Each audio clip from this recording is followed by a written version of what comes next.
মজা করতেও পারে, মজা দিতেও পারে। বউ তো বাইকে গেছে আরেকজনের সাথে। ভিন্ন লুকে ধরা দিতে পছন্দ করি। সম্প্রতি চলচ্চিত্রে নাম লিখিয়ে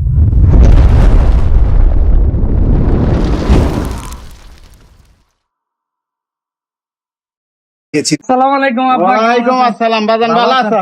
এই তো আল্লাহ রাখছে ভালোই। কাকা কি বাড়ির থেকে মাইক্রোফোন এটা লাগিয়ে নিয়ে আসছে নাকি? গরম আইলাম, মেয়েরা দেখতে আইলাম। পাতিলের মধ্যে কি আনছো আব্বা? হে বন্ধ, বেড়ারে আগে একটু ঘরে নিয়ে যা, আগে রেস্ট নিতে দে একটু। কোন রাস্তায় সমস্যা হয় না তো শ্বশুর মশাই? না বাবা, সমস্যা নাই। রাস্তায় কোনো সমস্যা হয় না, তোর বাড়িতে আসার পরে বেড়ায় সমস্যা করছে। পানি দেওয়ার না তো আব্বা এত দূর থেকে জার্নি করে এসে পানি না দিলে আবার কব মেয়ের জামাই গেছিলাম একটু পানি আগে। পানি পরে খাবা, আগে বেড়ার হাত থেকে জিনিসগুলা নে বন্ধ। আব্বা আইসো, অতদিন পরে আব্বা আইসো, তুমি কোন আসলে অতদিন পরে আইলাম। সিনেমার শুটিং অর্ধেক শেষ, হ্যাঁ মাত্র বুঝতে পারছে তার আব্বাই আসছে। আব্বা খালি এই তোমার লিগে এই যে দই নাকি আব্বা না দই আনছো? না, তোর লই গল্প একটু বেরেন্ট আনছে, খায়া তুই বেরেন্টারে বাড়া। সবই তোমার লিগে আনলো, আমার পছন্দ। আমার লিগে কোনো কিছু আনলো না। বেড়ায় মনে মনে ভাবতে আছে, এটা আমি কেমন কোজালের কাছে মেয়েটারে বিয়া দিলাম।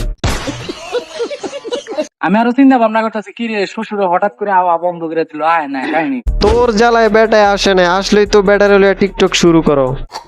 আম্মা এলো না যে আম্মারে মিয়া বাইনা দিলে? আসবো। ওই বেডি জীবনও আসবে না, বেডি জানে বেডি আসলে তুমি তারে লইয়া টিকটক শুরু করবা।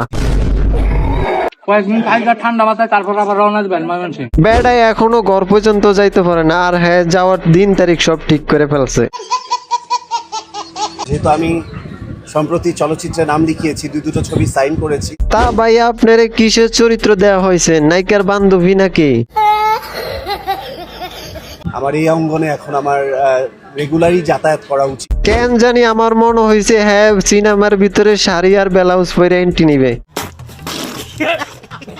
আমি আসলে প্রতিটা প্রোগ্রামে একটু ভিন্ন লুকে ধরা দিতে পছন্দ করি। আপাই ভিন্ন লোকে আসতে যায় জোকার হইয়া যাওয়ার যেই ব্যাপারটা, শুধু তো তাকে রানী বললে হবে না, রাজ রানীর মতো লাগতাছে রে ভাই তাকে। আমি যখন ইন্ডিয়াতে সিনেমা করতে গেছিলাম আয় সব বোনা সাফাই দিয়ে সিনেমাও করছে। তখন ওখানে আমাকে একটা এজেন্সি থেকে অফার করা হয়েছিল যে তুমি আমাদের দেশেই থেকে যাও। তো আপা আপনি থাকলেন না কেন? আমার কাছে মনে হয়েছে যে না, আমি এখনো প্রস্তুত নয়, তো আমি বাংলাদেশে ফিরে এসেছি। ওই দিন যদি আপনি থাইকা যাইতেন তাহলে আজকে আর এই ইচিং বিচিং সহ্য করতে হইতো না আমাদেরকে। এখানে তুমি থাকবে, আমাদের সাথে কাজ করবে, আমাদের ইন্ডাস্ট্রিতে কাজ করবে। কিরণমালা 2 এর কটকটি চরিত্র দিতে চাইছিল আফারে। ইন্ডিয়া থেকে আবারও কাজের অফার এসেছে যে তুমি চলে আসো আমাদের দেশে। প্লিজ আপা আপনি চলে যান, আমরা সবাই আপনার পাশে আছি। কেউ কি প্রেমহীনা কখনো বাঁচে? বুঝলাম না, গান গাইতাছে পোলায় আর লজ্জা পাইতাছে মেয়ে, কাহিনীটা কি?